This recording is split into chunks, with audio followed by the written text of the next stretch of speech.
အိမ်ရဲ့အနောက်နေရာကျင်းလေးထဲမှာရေတံခွန်တစ်ခုကိုရအောင်ထည့်ထားတယ်ပြီးတော့ coin ပုံးလေးပါထည့်ထားသေးတယ်ပေါ့နော် coin လေးလည်းမွေးထားတယ်ပေါ့နော်ကျွန်တော်ရဲ့အိမ်ကိုပြန်ပြင်ဆောက်ရမယ်ဆိုရင်ပေါ့နော်အခုဆရာဆောက်ထားတဲ့ပုံစံမျိုးလေးတိုင်းကျွန်တော်ဆောက်မှာဖြစ်ပါတယ်ခင်ဗျအပင်လေးတွေကလည်း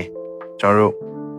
အပူဒဏ်ခံနိုင်အောင်တေချာပြင်ဆင်ထားတဲ့နေရာလေးမှာစိုက်ထားပြီးတယ်ဒီပင်လေးတွေဆိုရင်အားလုံးလက်သိပြီးဖြစ်မှာအပူဒဏ်မခံနိုင်ဘူးပေါ့နော်ဒါပေမဲ့တော့ကိုပွားနေတယ်ပေါ့ထိုင်းကမြန်မာထက်ပိုပြီးပူပါတယ်တကယ်တမ်းကျတော့လေဆိုတော့တော်တော်လေးကိုလှတယ်ပင်တွေကိုမျိုးစုံနေအောင်အပူဒဏ်မခံနိုင်တဲ့အပင်တွေကိုရအောင်စိုက်ထားတာကလည်းတကယ်ကိုကျွန်တော်လေးစားဖို့ကောင်းတယ်ပေါ့နော်ပြီးရင်ဒါတွေအကုန်လုံးကကျွန်တော်တို့wall stone တွေနဲ့ပဲလုပ်ထားတာပေါ့နော်တကယ် stone တွေမဟုတ်ဘူးဒါပေမဲ့ကြည့်လိုက်ရင်တကယ် stone တိုင်းပဲ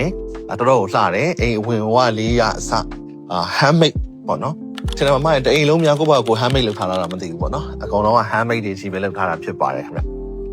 ပြီးရင်ကျွန်တော်အရန်လှတဲ့ရေကုန်လေးရှိတဲ့စီကိုခေါ်သွားပြီးမှဖြစ်ပါတယ်ဒီညလေးမှာဆိုရင်လည်းထိုင်ဖို့အတွက်လုပ်ထားတဲ့ပုံစံလေးတွေကနေရာချင်းချင်းလေးကိုလှအောင်လုပ်တာကိုကျွန်တော်ပြောတာနော်နေရာချင်းချင်းလေးကိုလှအောင်လုပ်ထားတယ်ပြီးပြီဆိုရင်ရေတံခွန်ရှိတဲ့နေရာကိုကျွန်တော်သွားလိုက်ရင်ပဲတကယ်ကိုတောအုပ်ရဲ့လမ်းချားလေးတွေကိုဖြတ်သွားတဲ့ပုံစံမျိုးဖြစ်အောင်ဖန်တီးထားပြီးတယ်ဒီစချာ humid ကိုထိန်းထားတယ်ပူနေတဲ့အချိန်မှာတော့ပေါ့နော်ဒါတွေကတကယ် wall stone တွေကျွန်တော်တကယ်ကြောက်တုံးအစ်မဟုတ်ပါဘူးဒါပေမဲ့ကြောက်တုံးအစ်ချက်ကိုပိုလှနေတာကိုတွေ့ရတယ်ပေါ့နော်ပြီးရင်ဒီမှာတိချာလေးကိုစိုက်ထားပေးတယ်နော်ဒီလိုမျိုးတွေကျွန်တော်တို့ကတောအုပ်ဆန်ဆန်ဖြစ်အောင် humid ကိုတေချာထိန်းအပူချိန်ကိုပေါ့နော်အပူချိန်နဲ့ဆိုတိုင်းစာကိုတေချာထိန်းပြီးတော့လုပ်ထားပေးတာဖြစ်ပါတယ်ခင်ဗျအိမ်ထဲကိုရောက်သွားရဲဆိုတဲ့ခံစားချက်ကိုမခံစားရဘဲနဲ့တောအုပ်ထဲကိုလမ်းဖြတ်ရှောက်နေတဲ့ပုံစံမျိုးပေါ့နော်အဲ့ခံစားချက်ကိုကျွန်တော်ခံစားရပါတယ်ဒီမှာဆိုရင်လေဒါအပင်လေးတွေကလုံးဝတစ်ပင်ဘေးပပတ်လေမှာပေါက်နေပြီးတော့တကယ်တောအုပ်ကလေးတွေရောက်သွားသလိုမျိုးပေါ့နော်တကယ်တော့ဒီနေရာကမြေကွက်လက်အလွတ်ကြီးကိုဒီလိုပုံစံဖြစ်အောင်ကျွန်တော်ဖန်တီးထားတာဖြစ်ပါတယ်ခင်ဗျဆိုတော့တော်တော်ကိုလှတယ်တကယ်ကိုတောအုပ်ထဲရောက်သွားတာပေါ့မျိုးခံစားရတယ်ပေါ့နော်ဆရာရဲ့အိမ်ကိုတော့ဆရာသူ့စိတ်တိုင်းကြဖန်တီးထားတာပေါ့နော်ပင်လေးတွေလည်းတော်တော်လှတယ်ကျွန်တော်အဓိကပြချင်တာကတော့ဒီရေတံခွန်ကြီးကိုကျွန်တော်ပြချင်တာပါပေါ့နော်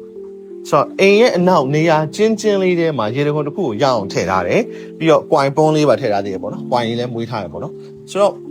ဒီ coin ပုံးကဆိုရင်လည်းသူက fair fish ရတကယ်ပဲရှိတယ်ဒါပေမဲ့ရအောင်လုပ်ထားတယ်တော်တော်အဆင်ပြေတယ်ငါးတွေကလည်းတော်တော်အဆင်ပြေတယ်လူတွေနဲ့လည်းတော်တော်ရင်းရပေါ့နော်ငါလုံးဝမကြောက်ဘူးဆိုတော့တော်တော်ကြီးကိုမိုက်တယ်တော်တော်ကိုလှတယ်ပေါ့နော်ဆိုတော့ဒီရေတံခွန်လေးကဒါဆရာကိုယ်တိုင်လုပ်ထားတဲ့ဟာပေါ့နော်နေရာချင်းလေးမှာတကယ်ကိုတောအုပ်လေးတစ်ခုနဲ့တကယ်ကိုလှတဲ့ရေတံခွန်လေးတစ်ခုကိုဖန်တီးထားပြီးတော့ကိုယ့်အိမ်ထဲမှာသာဆိုရင်ကျွန်တော်အိမ်မှာဒီလိုမျိုးကျွန်တော်ဖန်တီးမှာဖြစ်တယ်ပေါ့နော်လုံးဝကို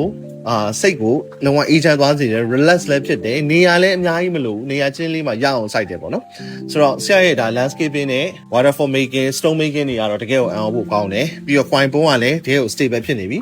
ပြီးတော့ငါးလေးတွေကလည်းအရန်ကိုကြီးပြီးတော့တော်တော်ကြီးကိုလှနေပြီပေါ့နော်ဆိုတော့တော်တော်လှပါတယ်ဒါကိုကျွန်တော်နေပြပြပေးချင်တာဖြစ်ပါတယ်တကယ်လို့ကိုမနေရာအကျယ်ကြီးမရှိလို့နေရာချင်းချင်းလေးပဲရှိတယ်ဆိုရင်လည်းစိတ်မငြိမ်လိုက်ပါနဲ့လှုပ်တတ်တယ်လှုပ်နိုင်တယ်ဆိုရင်ကျွန်တော်နေရာချင်းချင်းလေးမှာလည်းဒီလိုမျိုးလှအောင်ဖန်တီးလို့ရတယ်ဆိုတဲ့အကြောင်းပြပြပေးနေတာဖြစ်ပါတယ်အားလုံးကျေးဇူးအများကြီးတင်ပါတယ်